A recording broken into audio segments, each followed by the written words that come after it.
All right, let's cut across live now to Aam Aadmi Party's Mission Gujarat. Chief Minister of Delhi is speaking in Gujarat. Let's listen in to Arvind Kejriwal.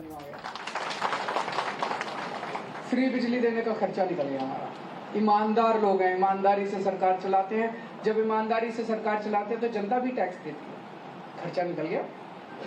Delhi का budget CAG की report में लिखा है, दिल्ली का budget अकेला पूरे देश में दिल्ली का बजट है जो कि नफे में चल रहा है, घाटे में नहीं चल रहा।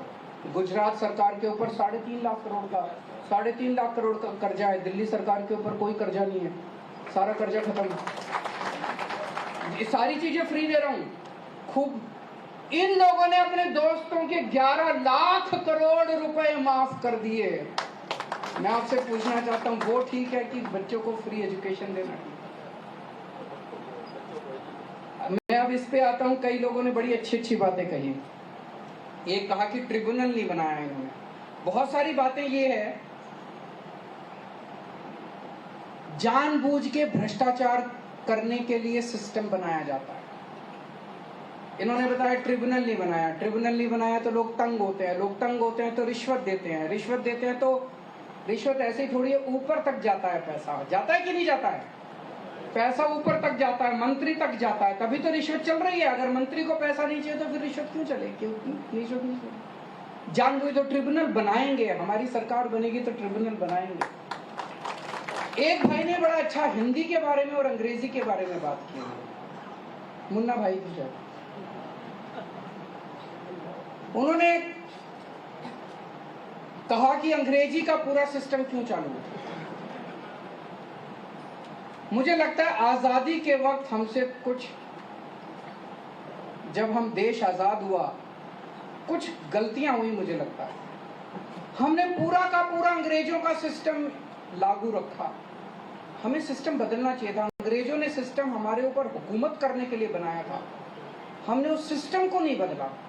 भाषा तक को नहीं बदला, एजुकेशन सिस्टम को नहीं बदला। एजुकेशन सिस्टम 1930 में मैकॉले बना के गया, उस मैकॉले के सिस्टम को भी लागू रखा। आज तक वही एजुकेशन सिस्टम चल रहा है। अभी भी हम क्लर्क, बीए, बीएससी, बीकॉम करने के बाद हमारे बच्चे नौकरी ढूंढ रहे हैं। अब दिल्ली के अंदर हम अपना पूरा एजुकेशन सिस्टम बदल रहे हैं। हमने सारा सिस्टम लागू रखा। आज हमें हिंदी में बोलते हुए कई लोगों को शर्म आती है। अंग्रेजी में बोलते हैं तो उनको लगता है कि मैं बड़ा चौड़ा हो गया, मैं बड़ा। इसलिए मैंने तो ये ठाना है, मैं कहीं भी जाता हूँ, किसी भी अंग्रेजी के, अभी किसी एम्बेसी ने बुलाया था मेरे को, उनमें किसी को सामने जितने बैठे थे हिंदी नहीं आती थी। मैंने कहा भाई देखो, मैं तो हिंदी में बोलूंगा, मेरे को अंग्रेजी आती है बोलनी, लेकिन मैंने कहा मैं तो हिंदी में बोलूंगा, मेरे को गर्व है, मैं हिंदी भाषी हूँ, मेरे को हिंदी भाषी होने में गर्व है।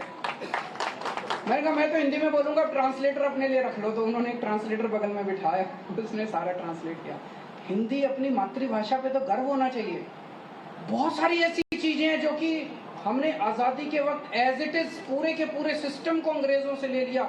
उन सारी चीजों को बदलने की दरकार है इस टाइम। पोल्यूशन बोर्ड में किसी ने बोला पोल्यूशन बोर्ड वाले बहुत गड़बड़ करते हैं, जबरदस्ती। Let me go across to Amit Rajput joining us with more. Amit, अभी हम सुन रहे थे अरविंद केजरीवाल जी जो है अपने पोल पिच एक तरह से कह रहे थे जामनगर में। ओवरऑल कॉन्टेक्स्ट में जरा बताइएगा, जो आम आदमी पार्टी इस तरह की मुहिम एक शुरू कर रहे हैं गुजरात में for the state elections. Amit, देखिए, ये गुजरात चुनाव से पहले अरविंद केजरीवाल जो हैं वो लगातार गुजरात में अपनी जो संगठन को खड़ा करने की जो कोशिश कर रहे हैं उसके तहत, क्योंकि नवंबर में चुनाव होने हैं और उससे पहले अरविंद केजरीवाल लगातार गुजरात का दौरा कर रहे हैं और उसी के अनुसार आज ये जामनगर में पहुंचे और आज उन्होंने तीसरी गारंटी का ऐलान जो है जामनगर के अंदर किया है कि सबसे बड़ी बात यह है कि ट्रेडर्स के ऊपर वो रेट का सिस्टम जो है वो बंद कराएंगे। दूसरी बातें उन्होंने कही कि लोगों में डर है, सरकार से और पुलिस प्रशासन का डर है, व्यापारियों को परेशान किया जाता है। साथ ही साथ जहरीली शराब का जो मुद्दा, बोटाद में जो लोग जहरीली शराब पीने की वजह से 42 लोगों की मौतें हुई थी, तो उस विषय पे भी उन्होंने बातें की हैं और एक माहौल बनाने की कोशिश अरविंद केजरीवाल की तरफ से लगातार बार बार किया जा रहा है कि गुजरात के अंदर वो अपना जन आधार जो है उसे बढ़ाएं और उसी के तहत उन्होंने ये आज फिर से अपना मास्टर स्ट्रोक खेला है। और जहां तक कि 2 दिन के दौरे की बात है। कल वो वडोदरा के पास में एक छोटा उदयपुर जो जिला है वहां पर वो जाने वाले हैं और वहां पर भी एक बड़ी जनसभा को अरविंद केजरीवाल जो है वो संबोधित करने वाले हैं। तो गुजरात में पहले सौराष्ट्र का दौरा किया है उन्होंने, पहले अहमदाबाद, सौराष्ट्र, उसके बाद में मध्य गुजरात और फिर धीरे दक्षिण गुजरात में भी वो जाके आए। तो एक सोची समझी रणनीति के तहत गुजरात के अलग अलग जिलों में वो जा रहे हैं और वहां पर जहां पे कुछ भी आम आदमी पार्टी का संगठन उन्हें नजर आता है तो वहां जाके वो उस चीज को टारगेट करते हैं और अपनी जो जनसंख्या, अपने कार्यकर्ताओं की जो संख्या है उसे बढ़ाने के लिए और नया जोश उत्साह भरने के लिए उनकी तरफ से ये एक पूरी रणनीति जो है उसके तहत किया जा रहा है। हालांकि देखना ये होगा कि जो अरविंद केजरीवाल के वादे जितने भी लोगों को दिए जा रहे हैं अरविंद केजरीवाल की तरफ से, क्या वो वोट में कन्वर्ट होते हैं या नहीं, ये भी देखना होगा। जी बिल्कुल। Thank you, Amit, for joining us with the important aspects of Arvind Kejriwal's address in Jamnagar in Gujarat ahead of the state elections.